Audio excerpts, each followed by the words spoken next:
Pedagang pasar Wosi diminta bijak dalam menggunakan los pasar.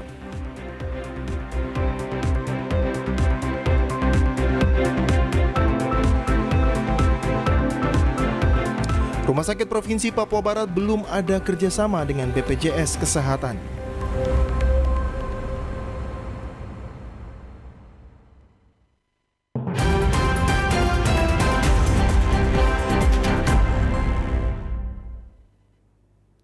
Selamat petang saudara, berita Papua Barat hari ini kembali hadir menjumpai Anda. Edisi Rabu 7 Desember 2022. Sejumlah informasi dari daerah di Papua Barat akan kami hadirkan untuk Anda. Bersama saya Susan Mampioper, inilah Papua Barat hari ini selengkapnya. Saudara, sebanyak 204 atlet e-sport yang masuk Grand Final hadir di Manokwari mengikuti turnamen lanjutan Piala E-Sport Gubernur Papua Barat tahun 2022. Sejak 5 November hingga 3 Desember 2022, Pengurus Besar E-Sport Indonesia Papua Barat menggelar turnamen E-Sport Gubernur Papua Barat tahun 2022 yang digelar di Kabupaten Kota se-Papua Barat. Pada ajang kualifikasi, jumlah atlet yang mengikuti sebanyak 4.205 atlet dari seluruh Papua Barat. Turnamen e-sport Gubernur Papua Barat tahun 2022 yang dilombakan yaitu cabang olahraga PUBG Mobile, Mobile Legends, Free Fire, dan game PlayStation. Hingga masuk ke Grand Final yang dilaksanakan di Kabupaten Manokwari, jumlah peserta hadir sebanyak 204 atlet e-sport. Ketua Panitia Patrick Yao Meyer dalam laporannya mengatakan tujuan kegiatan dilaksanakannya turnamen Piala E-Sport Gubernur Papua Barat tahun 2022 untuk mewadahi dan juga membina para pecinta olahraga e-sport di Papua Barat, sekaligus menjaring atlet e-sport di Papua Barat. Turnamen Piala E-Sport Gubernur Papua Barat tahun 2022. Tema kegiatan Piala E-Sport Gubernur Papua Barat tahun 2022. Kedua, maksud dan tujuan. Maksud dan tujuan pertama adalah mewadahi, membina, serta menciptakan para penggiat e-sport di Provinsi Papua Barat. Kedua, menjaring atlet-atlet e-sport di seluruh kabupaten kota seprovinsi Papua Barat. Yang ketiga, melaksanakan persiapan keikutsertaan cabang olahraga e-sport pada Pekan Olahraga Nasional 21 di Provinsi Sumut dan Aceh 2024. Ketua Umum Pengurus Besar E-Sport Indonesia Papua Barat Brigjen TNI TSP Silaban dalam sambutannya mengatakan, untuk melaksanakan kegiatan-kegiatan e-sport bertujuan untuk mengasah pengetahuan, mental, teknik, strategi, dan kerjasama dalam mencapai prestasi yang gemilang, serta memupuk rasa persaudaraan dalam rangka membangun persatuan dan kesatuan untuk membangun olahraga nasional. Serta membangun jiwa dan kepribadian yang luhur sesuai dengan nilai-nilai kebangsaan Pancasila dan Undang-Undang Dasar Negara Republik Indonesia tahun 1945 dan Undang-Undang Nomor 11 tahun 2022, melaksanakan kegiatan-kegiatan e-sport untuk mengasah pengetahuan, mental, teknik, strategi, kerjasama, motivasi, pengambilan keputusan, dan fokus keterampilan serta kreativitas untuk meraih prestasi gemilang dan memberikan manfaat bagi masyarakat. Penjabat Gubernur Papua Barat Paulus Waterpau dalam sambutannya berharap agar e-sport Papua Barat dapat membanggakan nama Provinsi Papua Barat dengan prestasi yang baik.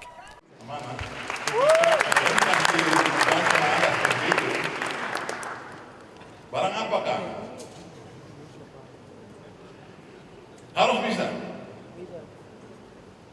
Sebagai pejabat gubernur mewakili seluruh rakyat dan pemerintah di sini, kita siap mengakomodir saudara, anak-anak terutama ini, ya. Tapi tunjukkan prestasi yang luar biasa. Begitu. Jimmy Tabisu, TVRI Papua Barat melaporkan.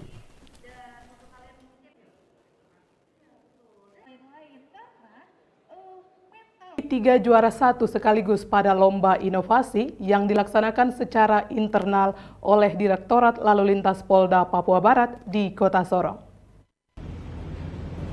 Hasil lomba inovasi itu diumumkan dalam Rakernis Fungsi Lantas Polda Papua Barat tahun 2022 di Kota Sorong pada Selasa 6 Desember 2022 kemarin. Lomba inovasi yang diraih Satlantas Polres Manokwari, diantaranya Lomba Inovasi Pelayanan Satpas, Lomba Pengisian dan Kesesuaian Data IRSMS atau Data Kecelakaan Lalu Lintas, dan Lomba Pelaporan Media IRSMM, sedangkan Lomba Pocil Kecil meraih juara 2. Melalui rilisnya Kapolda Papua Barat Irjen Pol Daniel Tahimonang Silitonga saat memberikan arahan menegaskan kepada personil Satuan Lalu Lintas agar melaksanakan rapat akhir tahun dalam rangka melakukan evaluasi kinerja jajaran lalu lintas Polda Papua Barat, khususnya melihat kembali program-program yang langsung menyentuh ke masyarakat. Turut hadir dalam kegiatan ini Karo Ops, Dirpol Air Polda Papua Barat, Kapolres Sorong Kota dan Kapolres Sorong, serta sejumlah pejabat utama di lingkup Polda Papua Barat. Tim Liputan TVRI Papua Barat melaporkan. Kita beralih ke informasi lain, Saudara.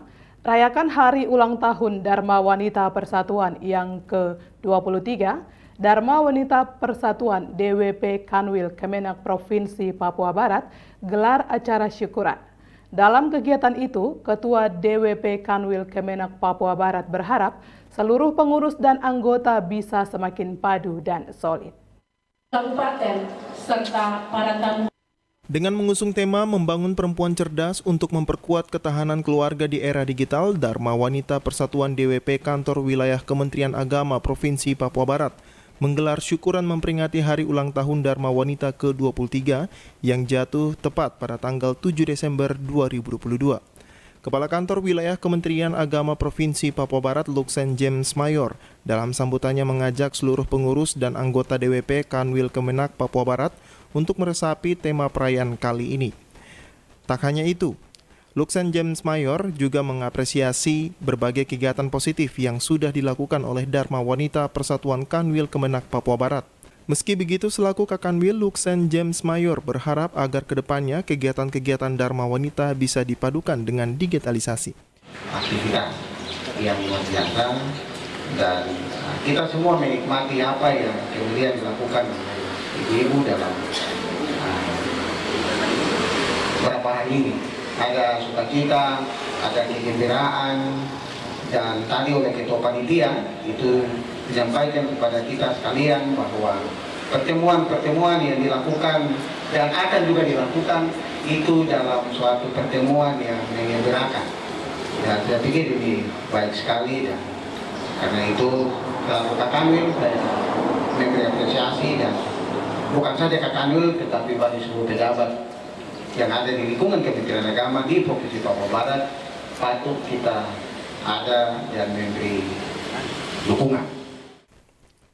Sementara itu, Ketua DWP Kanwil Kemenak Provinsi Papua Barat, Emilia Rumbewas Mayor berharap lewat momentum perayaan HUT DWP ke-23 kali ini, seluruh pengurus dan anggota bisa semakin padu, solid, bersatu dalam menciptakan kebersamaan dan kekeluargaan dalam menjalankan roda organisasi Dharma Wanita Persatuan Kanwil Kemenak Papua Barat.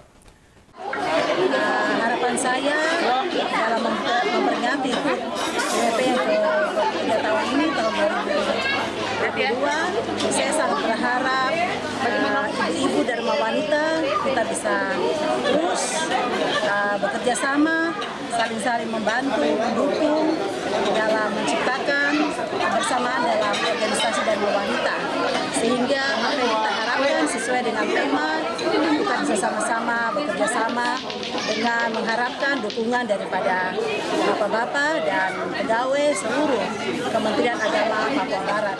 Sebelumnya, Ketua DWP Kemenak Kabupaten Manokwari, Estefina Ab menuturkan, berbagai kegiatan telah digelar untuk memeriahkan HUT DWP tahun ini, di antaranya pemeriksaan kesehatan gratis dan beragam lomba. Selain sebagai sarana silaturahmi, kegiatan ini juga dilakukan untuk merawat kebersamaan dan kekeluargaan.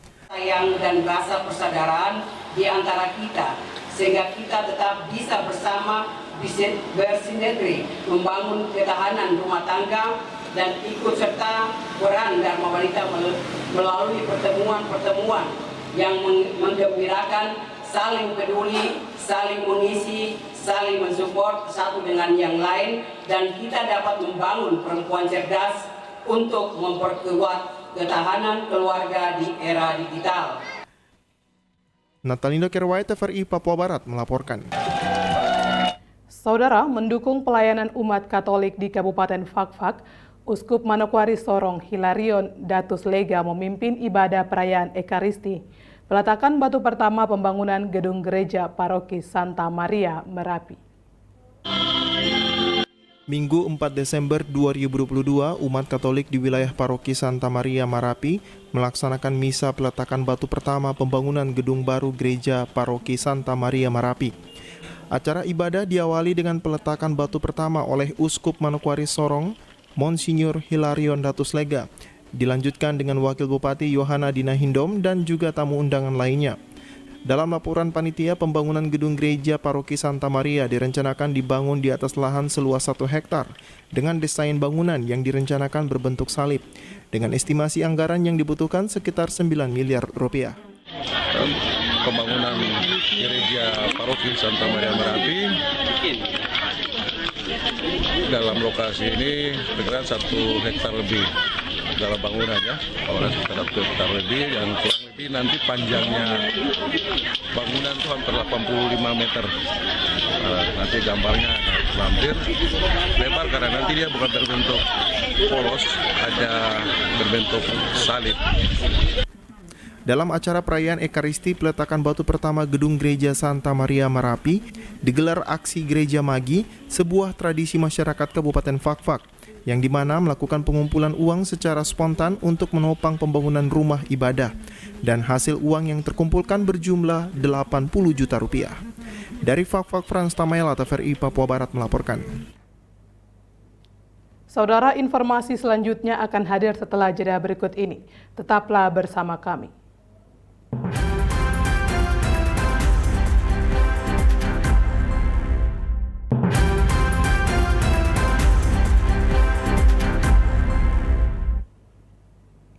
Terima kasih Anda masih bersama kami. Saudara, Rumah Sakit Provinsi Papua Barat sebagai rumah sakit lanjutan hingga kini belum ada kontrak kerjasama dengan BPJS Kesehatan dalam pelayanan kepada masyarakat. Hal ini dikarenakan Rumah Sakit Provinsi belum terakreditasi. Sebagai rumah sakit yang baru diresmikan pada bulan Mei lalu, hingga kini belum ada kontrak kerjasama antara rumah sakit dan BPJS Kesehatan yang bertujuan untuk memberikan perlindungan jaminan kepada masyarakat.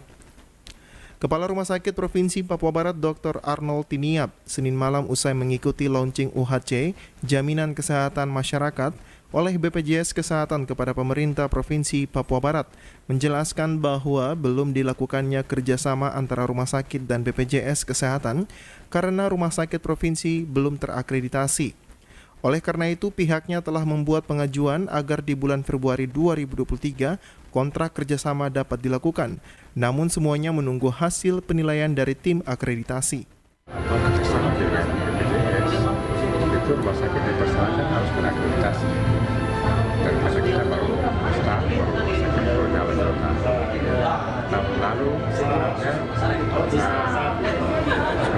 kita harus ada bagaimana diakreditasi pandemi COVID, sehingga Kementerian Kesehatan kan memang memberikan kebijakan untuk akan membuat surat komitmen. Jadi komitmen itu belum berlaku. Jadi tahun depan kita harus akreditasi. Ketika ditanyakan tentang pelayanan selama ini kepada masyarakat sebagai peserta BPJS Kesehatan, jelas Dr. Arnold bahwa selama 1 tahun pasien peserta BPJS tetap dilayani dengan adanya kontrak dengan BPJS. Dengan komitmen, kita membuat surat komitmen dengan BPJS yang memang berjangka waktu 1 tahun. Oleh karena itu tahun depan tetap kita harus akreditasi, karena kalau kita tidak terakreditasi tahun depan, maka surat jaminan komitmen itu hilang, selesai. Tidak berlaku. Arina Irianan, TVRI Papua Barat melaporkan. Saudara, para pedagang pasar Wosi diminta untuk bijak dalam menggunakan los pasar Wosi sesuai fungsinya.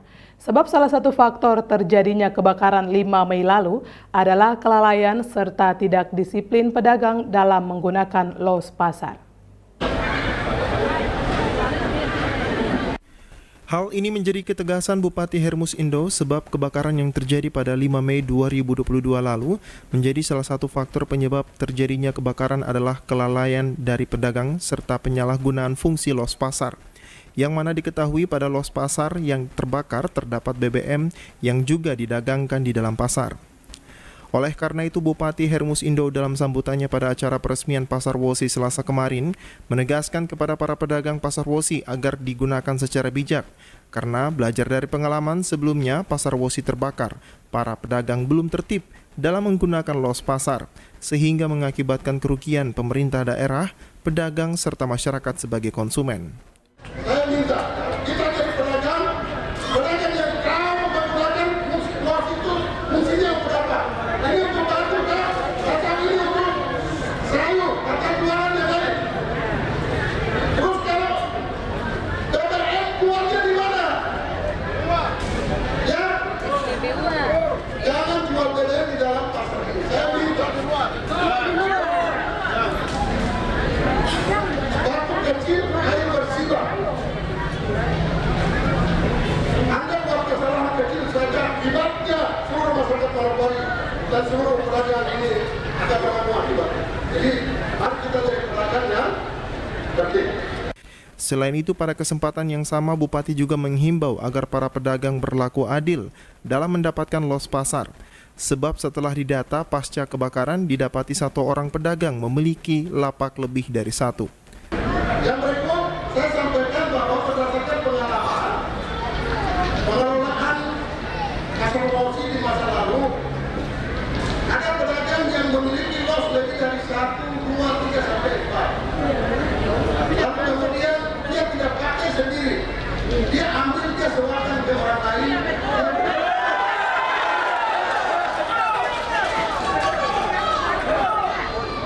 Saya minta demi keadilan.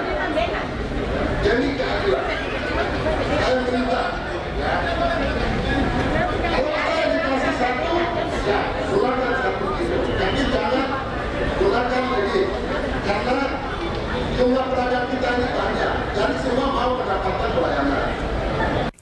Kepada Asosiasi Pedagang Pasar Wosi juga diharapkan dapat membantu pemerintah untuk melakukan pengawasan aktivitas perdagangan, sehingga dipastikan pengelolaan pasar berjalan aman dan beraturan. Arina Irianan, TVRI Papua Barat melaporkan. Kita beralih ke informasi lain, saudara. Untuk menjamin dan memastikan pangan segar yang dikonsumsi oleh masyarakat aman, Dinas Ketahanan Pangan Provinsi dan Kabupaten Kota di Papua Barat melaksanakan peningkatan kapasitas bagi petugas pengambil sampel pangan segar dan pengawas pangan segar asal tumbuhan atau PSAT.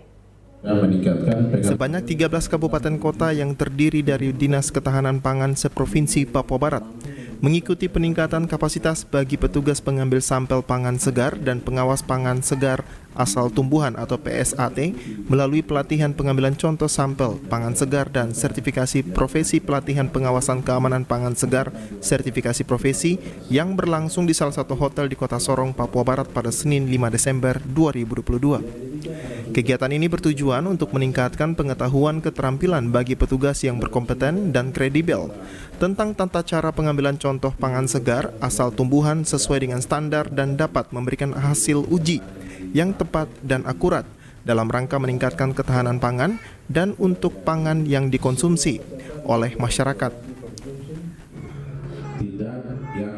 Mewakili Gubernur Papua Barat, staf ahli bidang ekonomi Niko Tike mengatakan pengertian ketersediaan pangan yang cukup harus mampu mengakses kondisi pangan dari gangguan berbagai macam kandungan zat berbahaya seperti biologis, kimia, sehingga fungsi peran dari petugas dapat memastikan pangan segar maupun produk yang aman untuk dikonsumsi masyarakat. Kalau dari satu sisi lain bahwa kegiatan ini memang sangat penting dan apa yang sudah disampaikan oleh penyelenggara tadi itu satu-satunya provinsi yang melaksanakan di daerah sendiri, sedangkan provinsi lain mereka langsung di satu tempat yaitu di Jakarta. Maka memang perlu kita apresiasi kepada Kepala Dinas Ketahanan Pangan